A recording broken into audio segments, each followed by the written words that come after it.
signs of MS. Well, I was in the Navy, and I'm just young, 18, 19, just enjoying my life, whatever. Well, see, what happened was I was on the boat, and I knew something was wrong. I kept saying something was wrong. Like, I was always dehydrated, even though I had a Camelback and I was always drinking water. I was always dehydrated. I always felt off balance. I was afraid for my life, and I didn't understand why. And then, I started to complain to people. More so, that voicing my concern, like, look, I don't feel right. I don't feel good. I don't know what's going on with me. There gotta be something else going on. Like, please listen to me. But nobody in my chain of command at the time was listening. I was just a whiny little brat complaining about I want to get off the boat. So it took a day to where I had like a breakdown on the boat, and I ended up on suicide watch. I didn't want to die, but I wanted off that boat. So when I got off that boat, they sent me to a psychiatrist who also said I was being very immature. Well, granted, everyone felt the same way. Having these headaches, I'm woozy, I'm off balance, maybe you're seasick, maybe you're dehydrated. Well, then July 4th, 2011 was a devastating moment for me. I was sitting down, hanging out with a few people that I called a friend at the time, which we're not close anymore. I went blind. I couldn't feel my hands. I couldn't feel my legs. I couldn't feel my body. And I went into a panic. Not a panic attack, but I was frantic. I was scared. Like, I was just like this. I can't feel my legs. I can't feel my hands. Like, the moment was just so vivid. I remember it like yesterday. And, people was like trying to hit me. Like, do you feel this? I'm like, I don't feel nothing. Everything was numb. My whole body was numb. And I was so scared. All I can remember was crying and not being able to see. But they got me to medical on base at Suki Base. And the man, whomever he was at the time, late at night, he was like, oh, she's having a panic attack. And I was like, I don't think it's a panic attack. Like, I don't have a reason to panic. Why would I be panicking to have a panic attack? Well, come to find out, that panic attack wasn't a panic attack. I really couldn't feel my legs. I really couldn't see. And it got ignored. So, forget everything that happened in between because it's kind of unimportant. But a couple of years later, the same thing happened to me. I was washing my hair. Sorry for the hair. I mean, I'm doing a twist that right now. Later on. But I was washing my hair, and you all get soap in your eyes and conditioner. So I rinsed it all out, like I always do. Well, I thought I didn't rinse it all out of my eyes, and like for a couple of days, I was in Channelview, I think, at the time, Texas. I just thought I scratched my cornea for some reason, like, or maybe shampoo burnt my eye, whatever. But then, for a couple days, I'm like, okay, it is what it is. Like, I just can't see, but it'll get better. Oh, it will get better. Once again, I don't know that I have MS. And then it got to the point to where I couldn't see. A good friend took me to the hospital. Actually, a good friend diagnosed me before I even made it to the hospital. Blah, blah, blah, whatever. You know what I'm talking about. One, I didn't know what MS was. I had no idea what multiple sclerosis was. I had no idea. We have no family history of it. It's not genetic. So what is that? So I get to the hospital.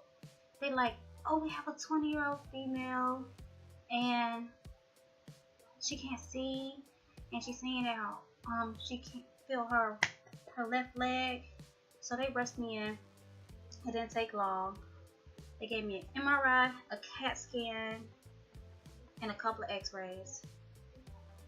And a nurse came in and was like, hey, I don't know how to tell you this, but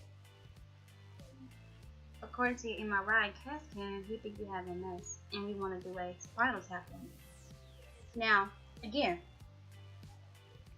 I'm 20. I had no idea what MS was.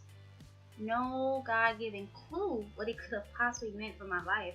So at that moment, you tell the 20-year-old they got anything, oh, STD, something crazy, anything. I was terrified. I was terrified for my life. I just thought my life was over at that moment. So I'm just stuck and, confused, and I felt alone. Which, even though I had a room full of people that loved me, I felt so alone. I'm like, what does this mean for me? So afterwards, they did the spinal tap. The worst experience of my freaking life. They tried to do a spinal tap at the hospital bed. They did it blind. And they hit my spine instead of where it's supposed to be. I was like, I started screaming. I am very scared about needles in my back now. Terrified about them. And it was a horrible experience altogether. But then I started learning about what MS meant. And it was a very, very terrifying and scary moment in my life.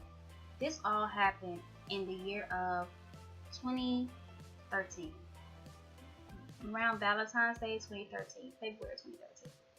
So, once again, my first signs were in Japan, 2011. I wasn't diagnosed to 2013, February, in Texas, in Memorial Hermann Hospital. And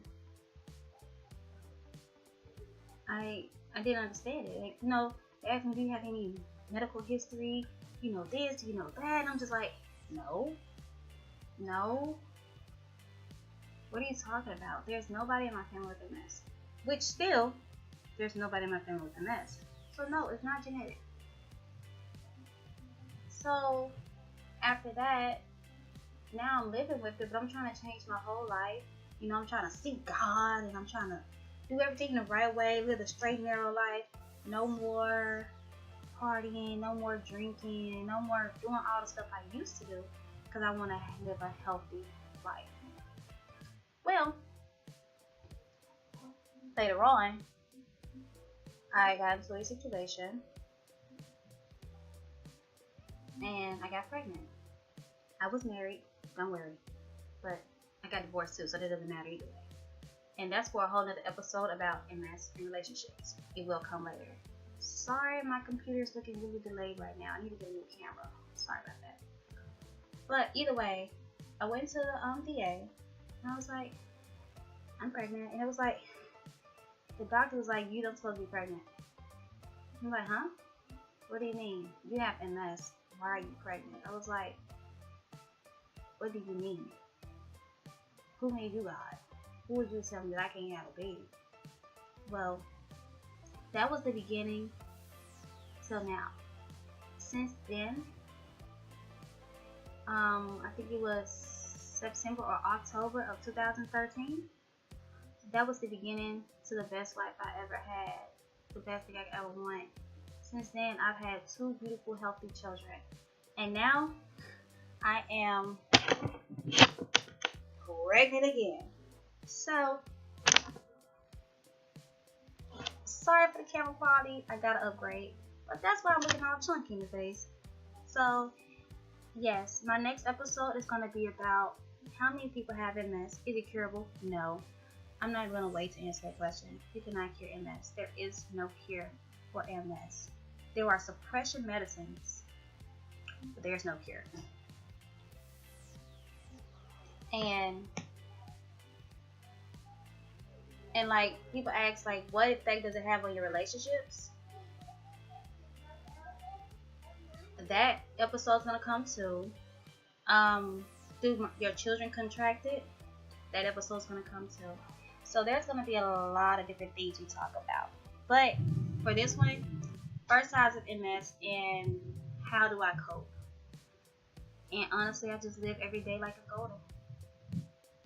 So hit me up on my next segment, and I promise you my camera will be better. Sorry. Love you. Mwah.